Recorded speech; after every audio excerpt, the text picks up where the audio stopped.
Hello and welcome. This is Sandra Hart at Life Over 60. Today I want us all to walk down memory lane. I'm going to take you back quite a few years when you were a young girl. And while I'm doing this video, I want you to think about the first time that you really thought about beauty, how young you were, and exactly who was your female idol as far as beauty is concerned. Was it your grandmother, your mother, a favorite aunt, maybe a big sister? Just who was it that introduced you to the concept of beauty and makeup?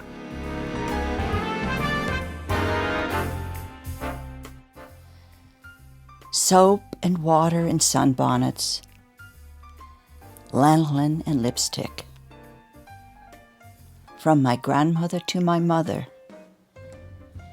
these were my female idols who taught me about life and makeup and how to be true to myself.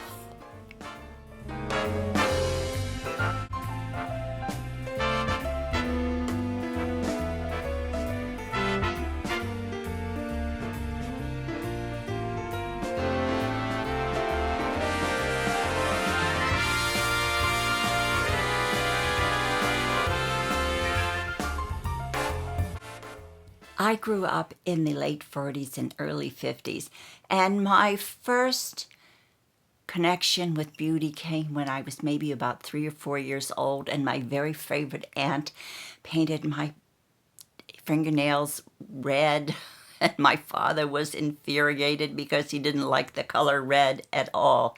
So that was my first encounter with beauty. And then from then on, my grandmother, who was a country girl, very plain, she influenced me by her natural look, soap and water and sunbonnets that she would protect her face with. But I would watch her do her nails. And what she used was just, they'd put a little bit of powder on their fingernails that was on a sheet of paper. And then with that, they would take a buffer. And the buffer usually was maybe doe skin on one side and it had a little handle, but it was kind of like this modern day.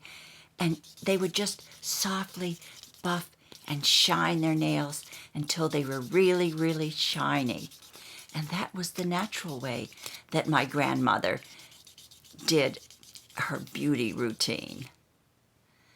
Shiny, shiny, just plain shiny nails.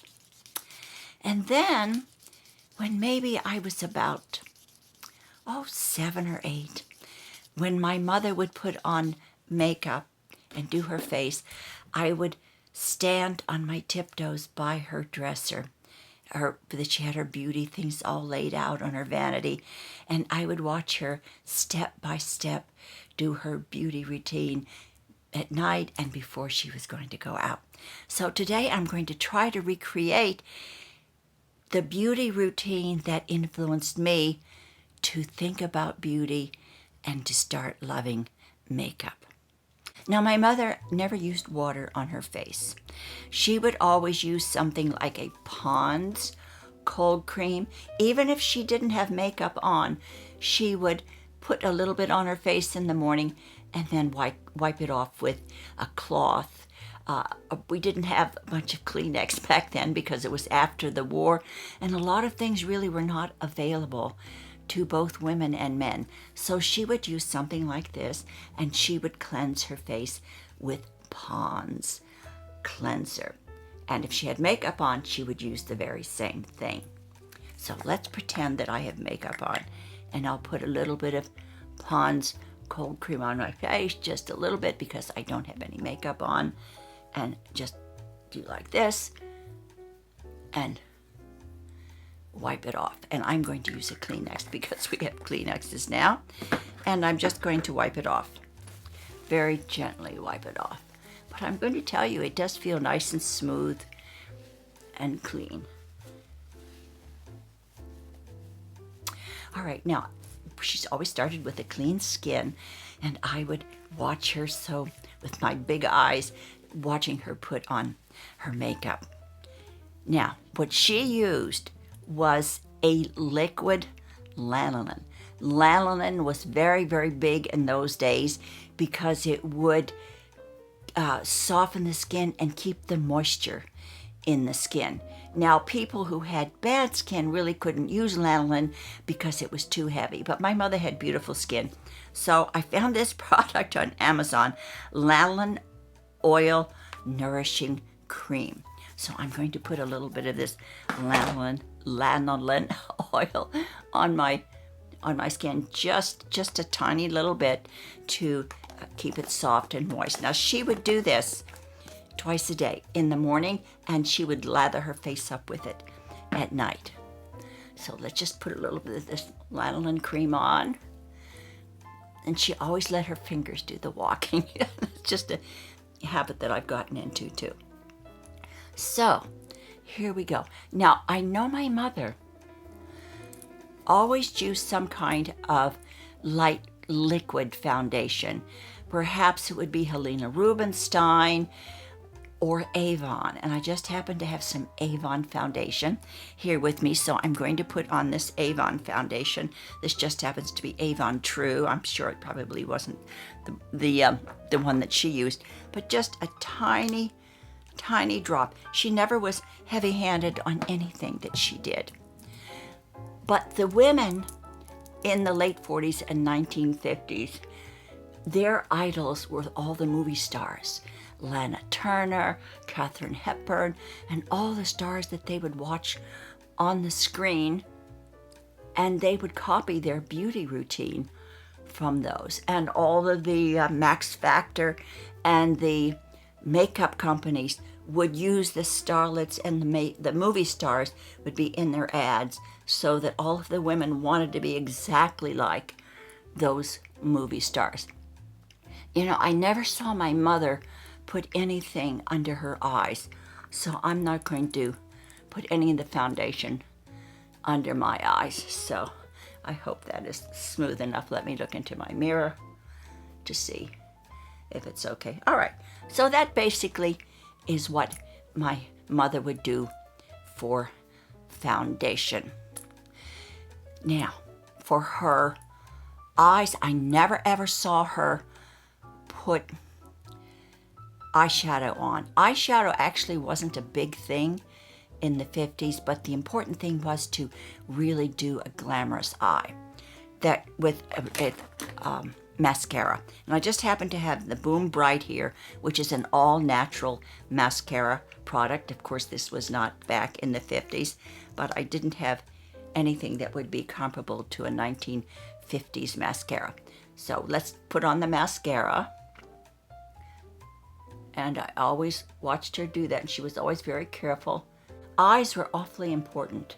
All of the movie stars had beautiful eyes. Of course, I think they wore false eyelashes, but false eyelashes were not just available for all blue-collar and middle-class women. They also did not put mascara on the bottom of their lashes. And of course, lash extending and lash thickening mascaras were not available back then. But the movie stars, of course, put on fake eyelashes, and they had these beautiful long eyelashes. And also what my mother used to do, and I just don't happen to have one here, she used to use an eyelash curler and curl her eyelashes with an eyelash curler, and then she would put on her mascara. Now, my mother grew up in the flapper era, when all of the actresses had either shaved their eyebrows and put on tiny little thin eyebrows. Well, my mother, when she was a young teen, maybe 17 or 18, shaved her eyebrows so that she could have those Clara Bow, those Marlene Dietrich arched thin eyebrows that all of the movie stars had. Well, unfortunately, her eyebrows never grew back. So my mother spent the rest of her life with very thin eyebrows. And what she used to do is almost scary now. My father used to do a lot of carpentry things on the side, and she would take a carpenter's pencil, which was full of lead, and fill in her eyebrows when she didn't have the eyebrow powder or pencil that she would use. So I am not going to do that for sure. But I do have a little bit of eyebrow powder that I'm going to use. And their eyebrow powder was in a thick cake, and they would wet the brush a little bit, which would make it a little bit liquid. And then they would, then they would just have the liquid, and then they would just do their brows very gently with that. So that's what I'm going to do here today. Very simple. They really didn't have a lot of tricks that they could do way back then. All right, now my eyebrows are done the way my mother would have done and that I watched her do. Now the next thing would be blush and lipstick. Now my mother always used red lipstick, and she would sit in front of the mirror and put on her lipstick. And this just happens to be a shade that is a reproduction of a late 1940s, 50s shade, and I'll put the link below to it. But the women in the 50s and late 40s always had beautiful red lips. When you look at the movie stars with their false eyelashes and their lips, they always had beautiful lips, and they would emphasize the top lip to make it nice and full. And on those days, my mother didn't always have blush. So what she would do, she would take her finger with a little bit of the same shade that was on her lips, and she would just gently rub it in. And then when she was finished with everything, she would take the Coty Airspun, which has been around forever, and just dab a little bit on her nose to finish everything all up, because she absolutely did not want a shiny face. Okay, now to the giveaway. Boom by Cindy Joseph has sent me several Boom Trios in this nice little packet, and inside here are the boom sticks, the 3 boom sticks that I absolutely love. They're so small, you can carry them in your purse wherever you go. You can touch up and give yourself a little moisture, or a little color, or a little glow. These 3, and I've shown them to you before, but they are really great.